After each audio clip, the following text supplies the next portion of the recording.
beginning of Matthew is the point is there's like this growing tension between Jesus and the religious leaders. Like when Jesus eats with sinners, they're like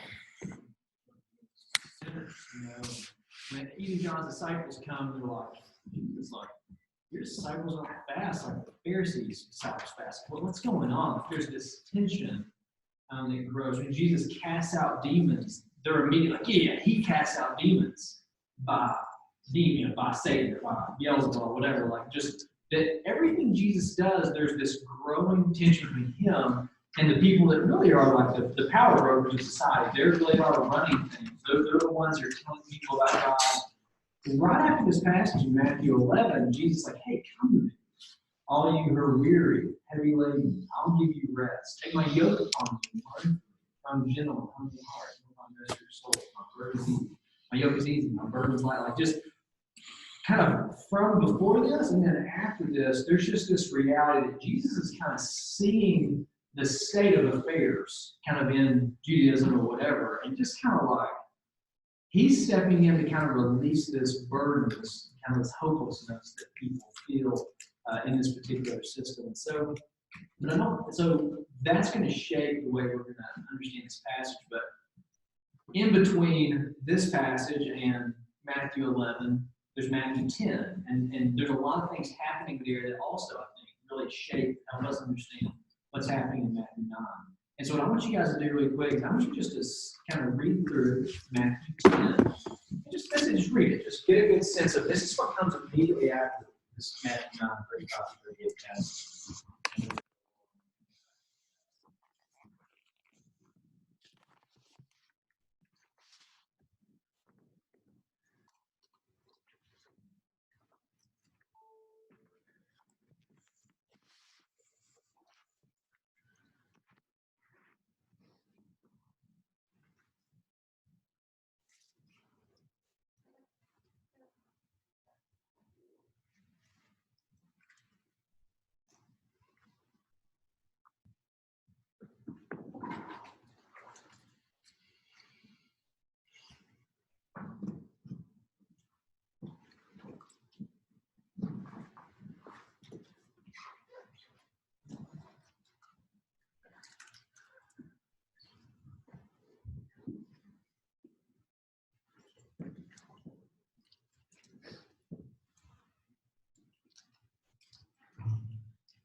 Jenny, you recording that? Yeah. Okay, so I don't have to worry about it.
That's good. I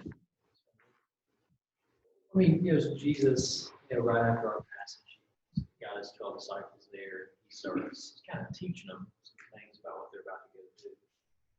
Chapter 11, he sends them out. What are some of the things that he kind of is saying, hey, this is like, there are things that, his disciples probably implicitly knew it would cost if they kind of kept following Jesus guy around. But at this point, things are beginning to become pretty explicit, like kids is now. But what are some things that Jesus is kind of saying, hey, guys, go ahead and get ready for this? So at the end of it, sort of his family, their families are going to be more enemies than anything else. Yeah. Which we have already seen this in Jesus' life, right? Like there's already this seems to be this tension in his own family, between him and what he's doing. So they probably picked the announcement explicit. Those would be hated by everyone. That's kind of pretty. That's like hated by everyone because of my name. It doesn't sound like a blast.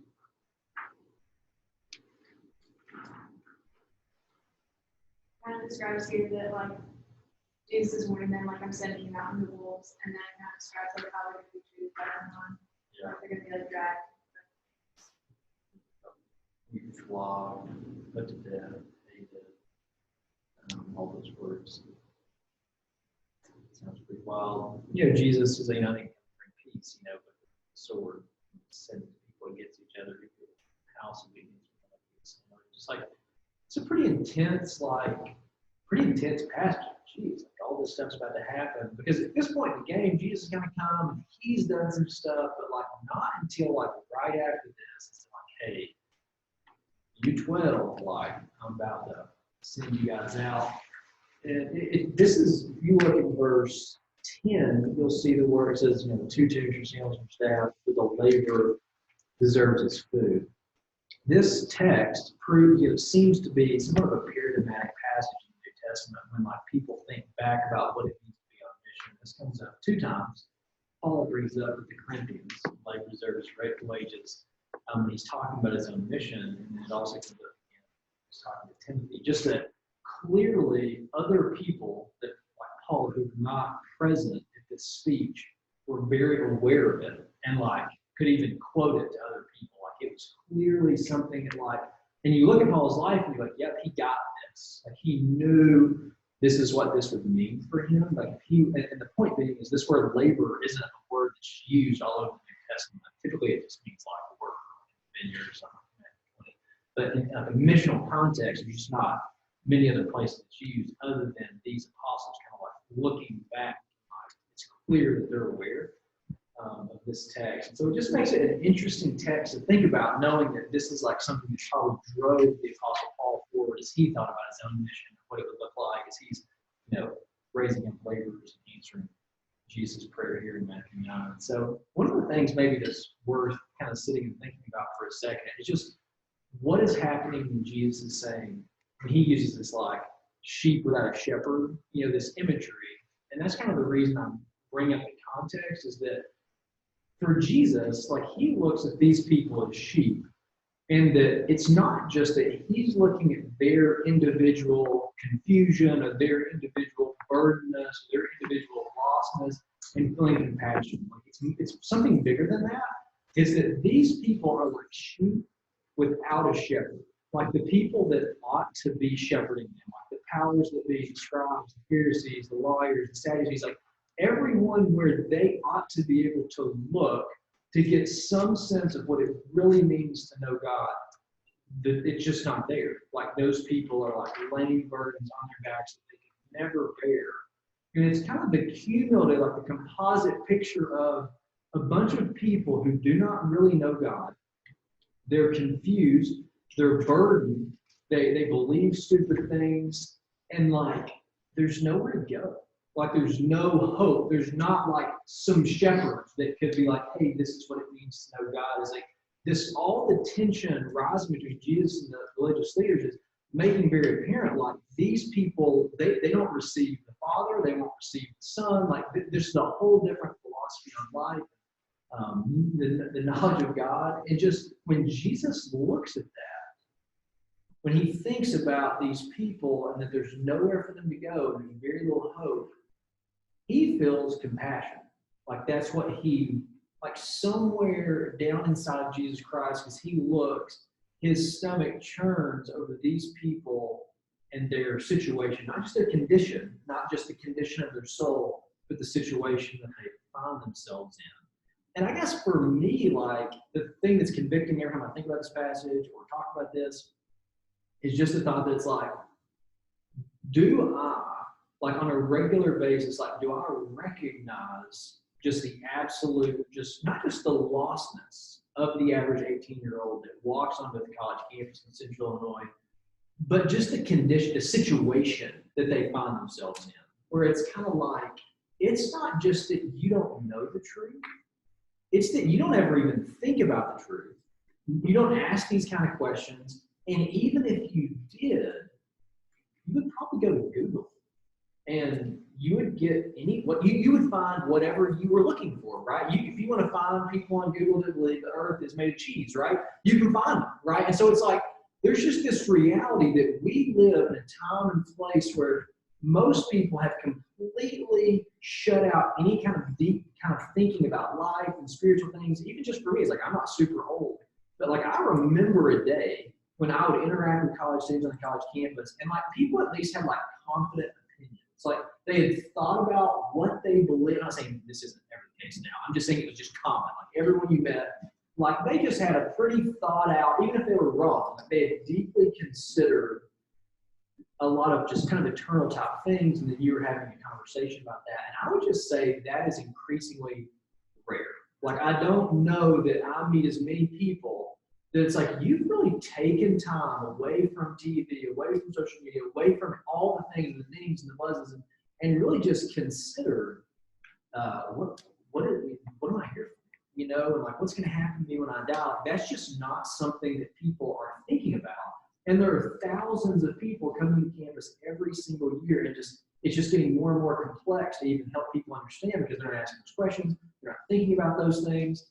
And then it's like the things that they are thinking about, right? Like it's so, like the people in this passage, like it's just, they're just very misguided. It's like, I find this desire myself to like know a person of the opposite sex, so I'll get on Tinder. It's like, well, this is so misguided, and like this is going to end so poorly. But it's not just that, like, it's not just like you don't know better. It's that like everyone you know is doing that exact same thing, and like there's no end to the foolishness. It's just like, yeah, you took it, okay, yeah, and it's just kind of like, man, like this is a bad situation. You know what I mean? Like that people, like they want to be successful in life, like they want to have like nice things and big houses and nice jobs, but like simultaneous to like wanting those things too much, there's also just this fundamental assumption, and I know everyone doesn't share this, but like if you like go to class, kind of do it. You know what I mean? Like if you like really work hard at what you're trying to do, it's like really, like, is it really that mind-boggling to pay $40,000 to be here and like actually show up to get the thing you're paying? Is that really that ignorant? You know what I mean? But it's such a cultural, just like it's like cool to stay ignorant. It's cool to like not care that much about really anything and to not have really like thought about it or whatever. And man, it is the state of just people in general, but the people that we're interacting with on the college campus is a sad state. And one that like I hope that this like moves me to compassion, because the thing is it's not just that there's ignorance and there's like things that need to be known. It's at the end of all of this kind of trivial, worldly type thing and distractions and whatnot, this person dies and they stand before God, and all of a sudden it's apparent, like this whole thing I'm doing, like all this stuff that I spent my entire life building everything on was a lie. And now I pay for my sin for eternity in hell. Like just that reality, I think it ought to be the thing that kind of moves us to compassion. Like, to ask yourself the question, like, do I see this? You know what I mean? Like, am I really considering what's happening here? And the reason being that Jesus, he does see it. Like he's looking at this. The most paradigmatic passage in the New Testament for what it means to be a laborer and go on mission is ultimately rooted in Jesus looking out and seeing, like, this is what's going on. And it's like, it's this compassion that's compelling him not to do just what he did, but to raise up laborers. And that's exactly what we see him do. In our passage that we're going to look at, he makes just 3 really simple comments, but they're 3 really just powerful things that I think that we kind of want to dial in about. And the first one's simple, right? Like you guys can see it there. It says, the harvest is plentiful. The harvest is plentiful. Like next fall, there will be, I don't know the real numbers, I just I'm sure good math or whatever. I don't know, 30,000 people kind of come on all of our campuses combined, like including the people that are already there. Like just that they'll come back and they'll be right there on the college campus. Like more people than any of our staff and students will ever meet. Like we will not meet all the people, like with all the ignorance and all the this lack of knowledge of God. Like even in America, like we will not even meet a fraction of those people and interact with them and raise spiritual concerns. Like we will not do anything like that. And Jesus just, again, the same thing. It's the whole situation. It's not just their conditions that these people are lost, and there's like no shepherd to like lead them the right way. And that's still the case today. Like it's still the case that there's just not enough laborers. The harvest is just so plentiful. Like there's so many people out there that will just never, this year, thousands of people I'm sure will graduate from EIU and ONU and ISU, and they won't. Some of those schools, like they will have known about Christ and they just really won't know him, and no one will have ever challenged them on it. And there are other schools where it's like they just genuinely they know Jesus' name or whatever, but like they have no idea what the gospel is, and no one's ever wanted to risk just a relationship, whatever. Like, hey, do you know what you think about this, or hey, would you consider thinking about something a little more depthly, than what's on this person's Snap story today? Like that's just not conversations that people are naturally having. It's just, the harvest is super, super plentiful. But then Jesus says, the laborers are few. And the reason this seems so simple, this is like a passage we've heard like a thousand times. When you think about Jesus and what he saw, and like the cure for whatever disease it is says a lot about the disease. It's like whatever it is that Jesus thinks laborers is going to, it's like whatever this is, like laborers is the answer. And the thing that's odd about it is that it's really not that odd really for us to look and like see need. You know what I mean? Like we can see like, hey, you probably need, like for example, like Jesus could have looked out and said, hey man, the harvest is plentiful and we're short on doctors. You know what I mean? Like we just need a lot of doctors. And for us, right, for the last 12 months, coronavirus has been all over the United States, the world, killing all kinds of people. My grandma died. It's like people are dying. And it's apparent to anyone on the planet, if you live under a rock and not know, it's like, dude, we need some good doctors, right? We need good scientists. We need this. Like this is a need of ours. But whatever Jesus saw was deeper than that, such that it wasn't like we just need more doctors. And the thing is, it's like people's physical needs wasn't lost on Jesus, right? Like he healed people. He actually cared about people's physical conditions. So it's not as if Jesus doesn't think in those terms. It's that the compassion that Jesus feels as he looks out isn't just physical, and like we just need more doctors. It's like, and that's not what it is for Jesus. That's not what he says. And he doesn't say, hey, like the harvest is plentiful, but if we just had more money, you know what I mean? All these people, all these needs. There just isn't enough rich people that are generous that will give their money away. Like that's what's gonna stop the mission. Like we're gonna be doing this thing, and we're gonna run out of money. And there's not going to be anybody to give it to us, and that's what's going to leave these people in the predicament that they're in. He's not thinking that. Like in his mind, we're not going to run out of doctors. We're not going to run out of money and lenders. Like that's not going to be the thing that's going to keep us from meeting these people where they're at. He doesn't say education. He's like, man, if we just had more teachers, like if we just had more information in a secular environment, we always think information is going to fix everything. If we just knew more, if everybody had access to the World Wide Web, you know what I mean? Prisoners in the prison would just had a trade, this would all been fine. You know what I mean? Like if people just knew where a condom, you wouldn't have to. It's like, no, man. doesn't really work like that. And education's not a bad thing. Like, I'm thankful for the teachers who taught me to read. I'm glad I can read. I'm glad that I can work those math problems down there, even if I forgot my Roman numerals. It's like, I'm thankful for that. Like, education matters, but Jesus is not looking and thinking, man, we have an education problem. We're going to run out of teachers, and then these people are going to be left in the predicament that they're in. It's like when Jesus looks out over this crowd, he thinks, man, laborers. Like, at the end of the day, there's going to be doctors, there's going to be money, there's going to be teachers. You know what we're going to run out of? Laborers. That's what we're not going to have. We're just not going to have laborers. The laborers are few. And the point isn't, don't be a doctor, right? The point isn't, don't make money. The point isn't, don't be a teacher. That's not my point. The point is that we need laborers. Like, that's what Jesus, like, the thing that's welling up in Jesus' heart that he wants to make go away, the answer in his mind is none of those things. And that is worth noting. It's like, it is laborers. We need people who are going to live out and be willing to do the things that you read in Matthew 10. And just to make this a little more like crazy, and this is really the most odd thing I can think of. Like, I believe, you don't have to agree with this, it's fine.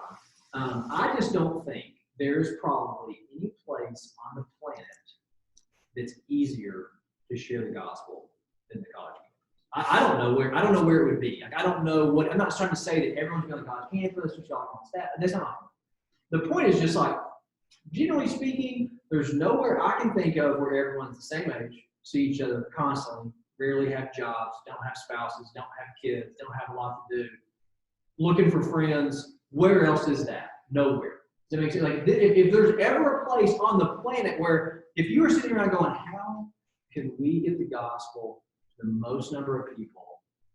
Man, if you were aware of a college campus, you'd be like, college campus.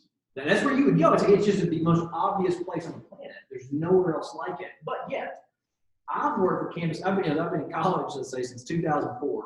And so here we are now. So almost 20 years of just being around college. Here's an experience I've never had.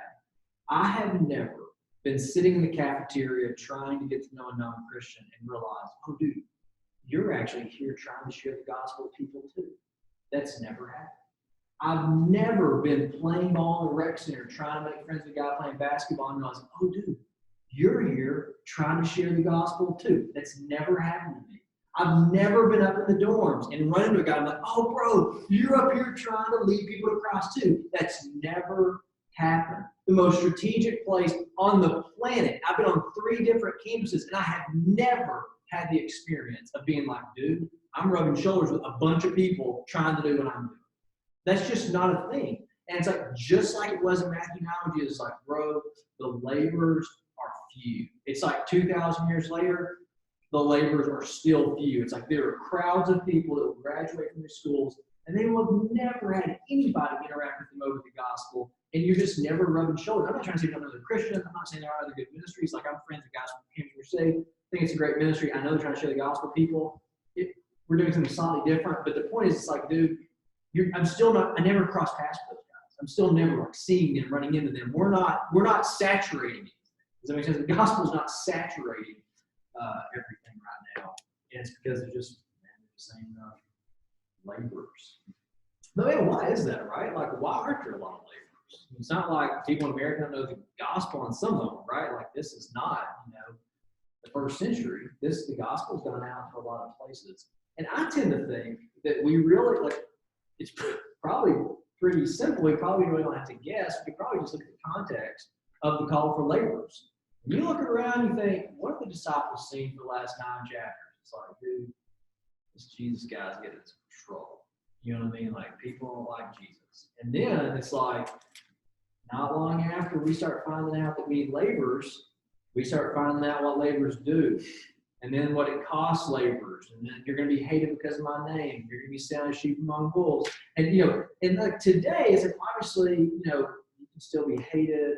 But generally speaking, it's like, it's just the understanding that if I become this kind of thing, I become a laborer, I'm going to be viewed in 2021 as pushy, insensitive, bigoted. Like, you're good at that is who you are if you're a laborer. If no one would ever accuse you of that, then, you're probably not doing anything that radical. Does that make sense? If there are some people who wouldn't say, like, man, that guy just don't like what he thinks about stuff.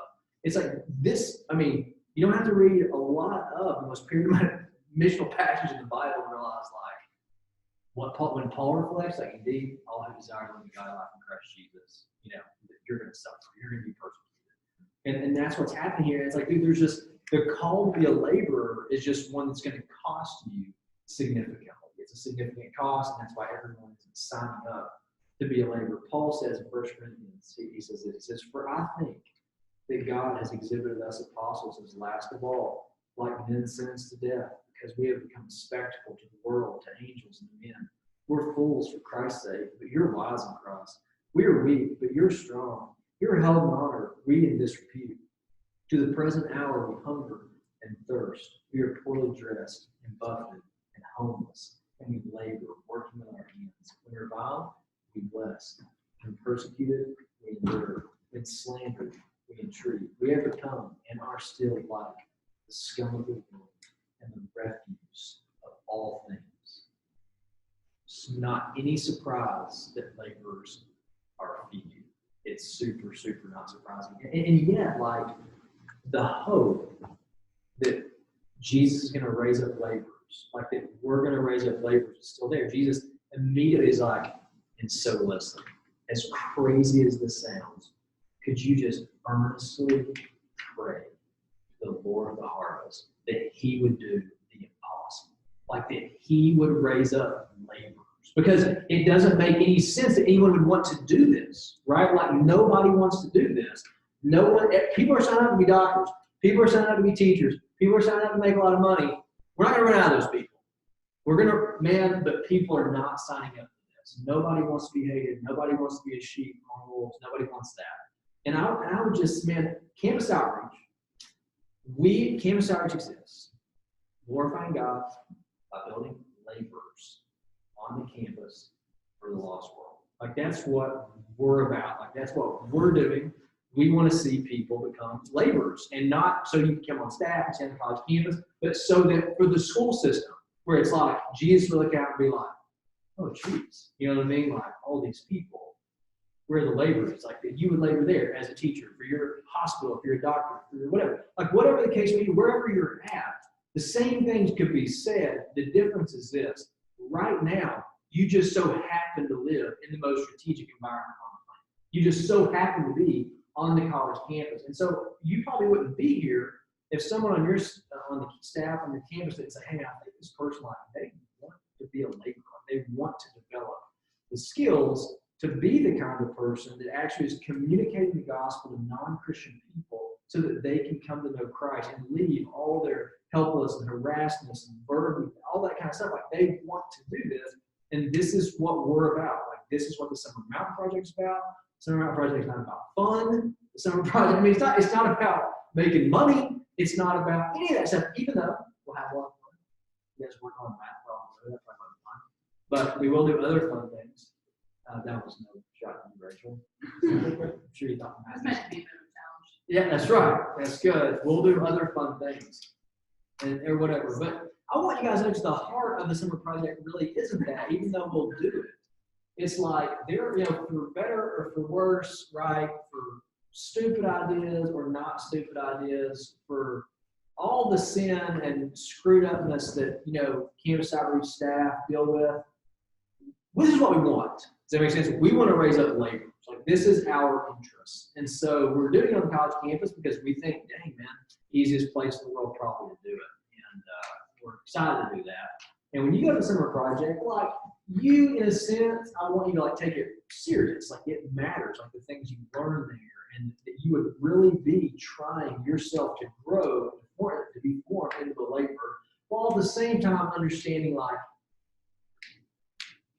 this whole thing is really like God is going to have to do this. You know what I mean? Like, Jesus isn't like, hey, pull yourself up by your bootstraps. You know what I mean? Laborers. He's like, man, pray earnestly, Lord of the harvest, that he would send out laborers. And like, that's my prayer for you guys, that you would just become laborers, but then at the same time that you would just be aware, like, man, I need God to do this in me, because I'm not always full of compassion, as Jesus Jesus is. I know I'm not always contemplating the lostness and all that kind of, like I'm distracted by other things.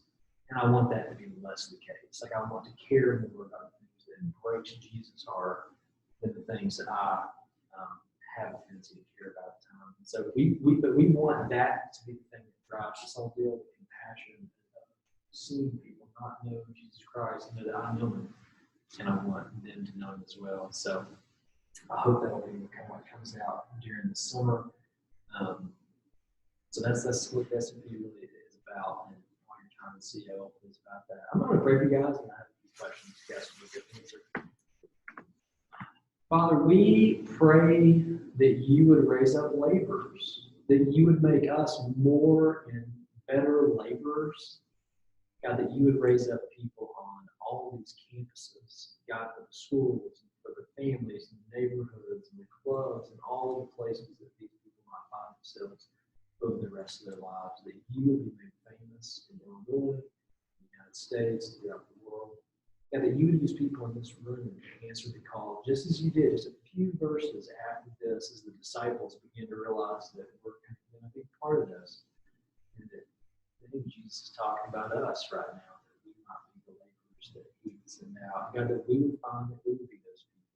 We would be just another generation of laborers. God, we know that there's going to be more hostility and more difficulty just to know you.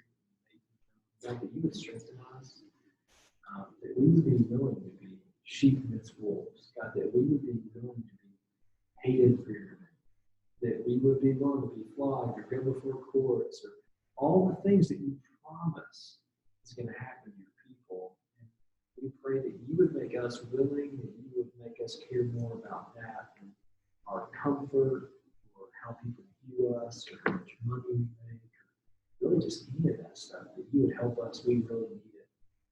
And God, that we would see people come to know Jesus Christ this next fall and this next spring, years to come, that these people will lead many people to Christ for the rest of their lives. They lead their kids to Christ. God, that you would help us this summer to become more and better laborers for your kingdom, for your glory, and that we wouldn't take ourselves so seriously, that we would see that this really is your miracle, that we would actually and that you'd help us to have clarity in our summers, the right kind of focus. And I ask all these things in Jesus' name. Amen. Joe, I don't know if you guys have like a group. Well, I just sent a text out with those questions. I don't think I got everyone's numbers, but I think I got most of these, so you guys can hear something about it. Let's get to the questions till 8:20. 8:20, take a break, and 7 to 8:30. Ever you want to pair up, Rob? Oh, yeah. Let's just one.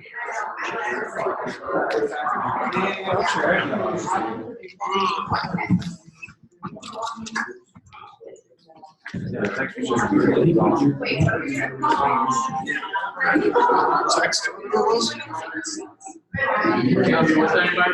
Text. No, I